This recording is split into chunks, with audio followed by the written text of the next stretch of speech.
E3 goodness from IGN Live.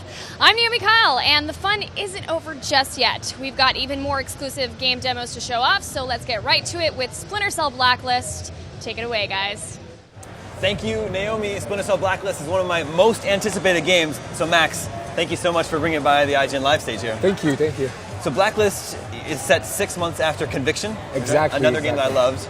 And you were just telling me a little bit about the premise. Explain that for our viewers. Well, the idea of the premise came from me and I was talking with our lead writer, Richard Dansky, and he told me that the United States have soldiers in more than 2/3 of the countries around the world. And when he told me that, I was like, wow, that's crazy. We have to do something with that. So the idea is that we have a group of rogue nations that are calling themselves the Engineers, and they give an ultimatum to the United States. Take your troops out of our countries, or we're bringing the war to you. And when they do that, they release the Blacklist, which is a series of escalating attacks on U.S. interests. And they all have a timer, so you have 7 days to go, to go away, or we're doing this, or we're doing that, or we're doing that. So this is your E3 demo, which we're playing live for you here. So sort of explain what's going on. Well, this is a later map in the game, and what we wanted to show a lot of diversity, so there's a little bit of climbing and all that. And basically the idea is that the Engineers have successfully done one of their attacks, American Fuel. So they've taken control of a liquid natural gas tanker, and they rammed it into a refinery.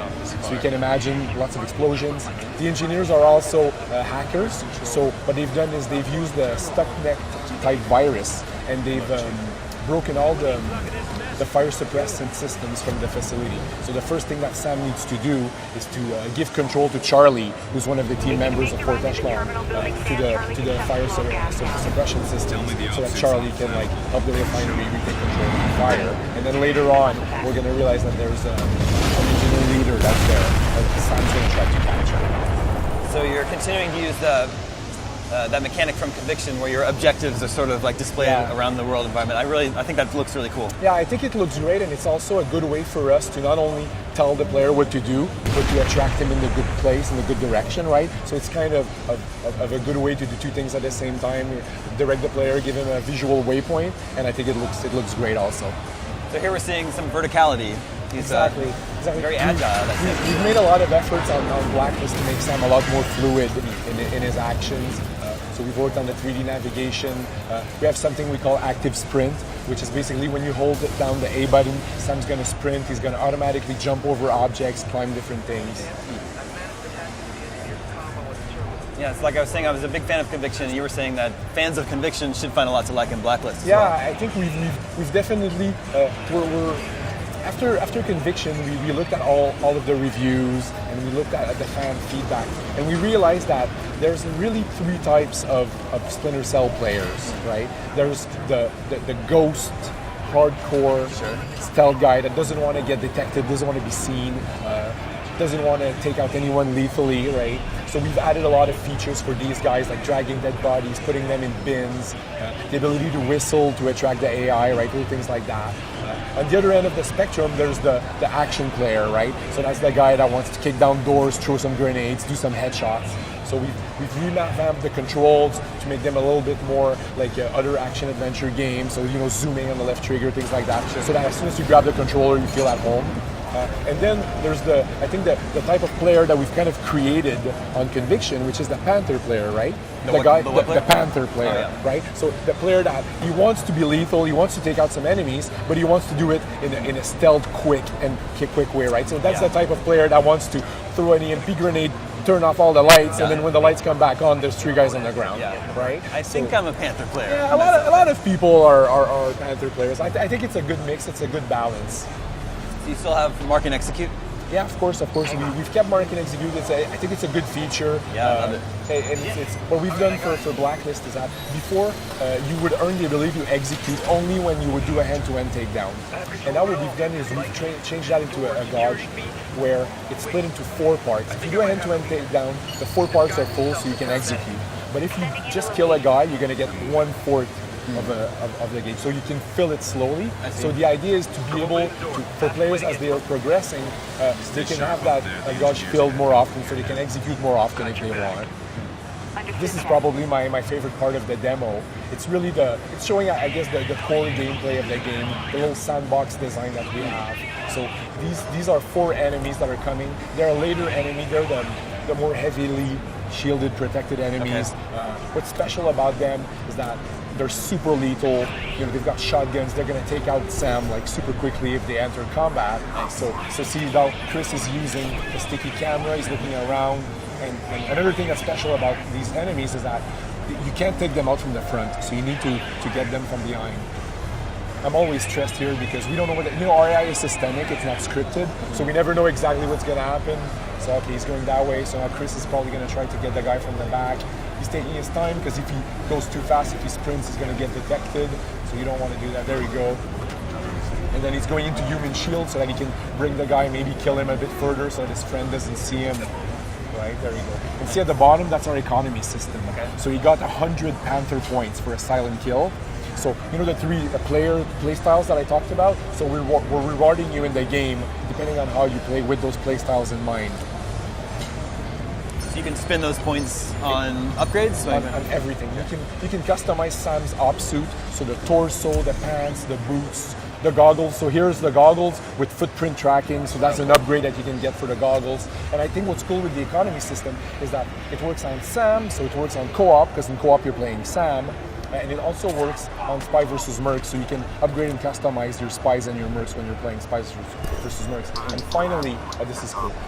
Now Chris has the sticky cam. He's gonna release sleeping gas to take out that guy. From the cam? Yeah, but he's got a helmet, so he needs to remove the helmet with the mark and execute. So That's execute, awesome. remove the helmet, fall asleep. Thank you. And then Chris has been, he's gonna do it. He's gonna use a incendiary grenade to take out that last guy. A little bit of ghost play, a little bit of Panther play. Yeah. A little bit of action. So your menu, your item pop-up screen is divided into lethal and non-lethal items. Is that right? Exactly. It's really, I think the beauty of Splinter Cell has always been about choice and about the player, taking care of the situation the way you want it. We're not a game where you absolutely have to do it a certain way, right? So we've really made sure that we're always giving a lot of options, and that meant a lot of options in the level design. It meant a lot of options with the type of enemies you're facing, and obviously a lot of options with your gadgets, your tools that you have. So here, the engineer leader's running away, so Chris is active sprinting, trying to catch that engineer. We've been practicing a couple of things here. You should do a mark and execute in motion, which is a new thing. And Conviction, it was stationary, now we're keeping it in motion. You're always trying to keep Sam fluid, jump over. Sorry, Sam. I can do that again, but it'll take some time. We'll find another way. Zip line, coming back, always fun. Get from above some zip line on this guy. Very cool. Oh, nice. So that's a combat kill. And the idea, the way we've balanced the economy system is that if you're playing Assault, you're going to get some money.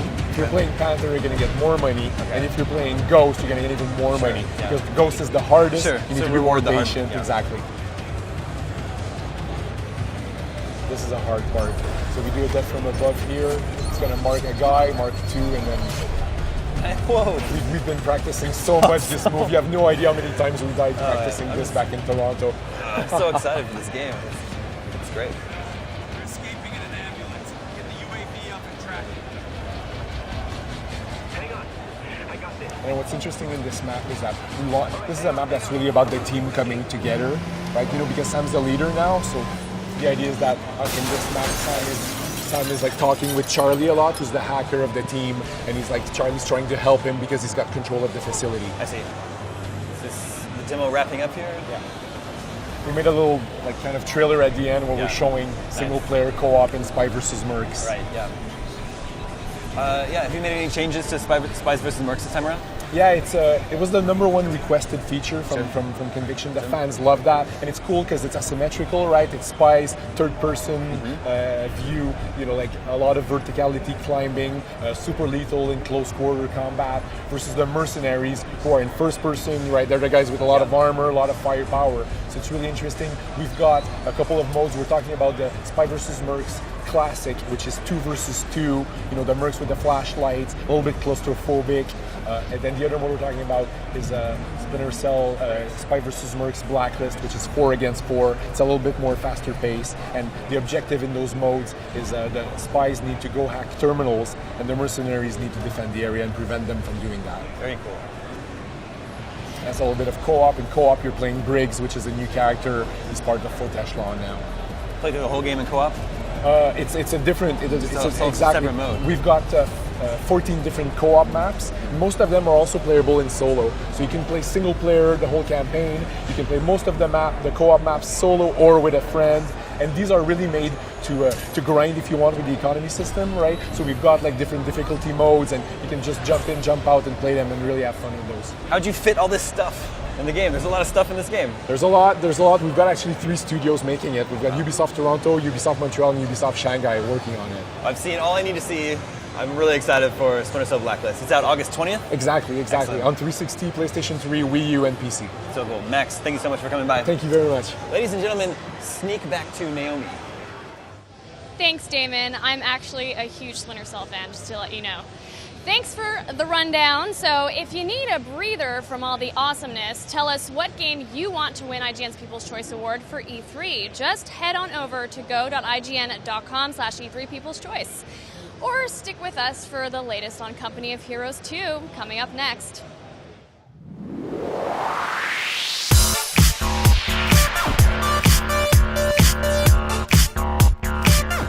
The big action sequence at the end of this